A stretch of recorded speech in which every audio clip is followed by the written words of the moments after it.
മുഴുവനും വിസർജനം വാരിത്തേച്ച് നിൽക്കുന്ന യാഫിയനെ കണ്ടപ്പോ സങ്കടത്തോടെ ചോദിക്കുന്നു, എടാ യാഫിയേ,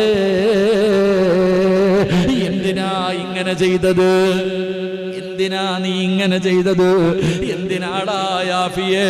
ഇതാരും കാണില്ലല്ലോ, ഇതാരും അറിയില്ലല്ലോ. ഇതിനകത്തിരുന്ന് ഞാനും നീയും എന്ത് ചെയ്താൽ ഒരാൾ പോലും കാണില്ലായിരുന്നല്ലോ. എന്തിനാടാ നീ ഇങ്ങനെ ചെയ്തതെന്ന് ചോദിച്ചപ്പോ യാഫി എന്ന ചെറുപ്പക്കാരൻ പറഞ്ഞ മറുപടി എന്തെന്നറിയോ? പെണ്ണേ, ഇന്നി അഖാഫുല്ലാഹ്,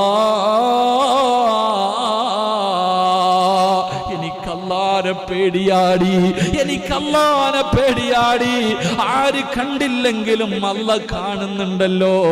എവിടെ ഇരുന്ന് മറഞ്ഞിരുന്ന് ചെയ്താൽ പടച്ച റബ്ബ് കാണുന്നുണ്ടല്ലോ.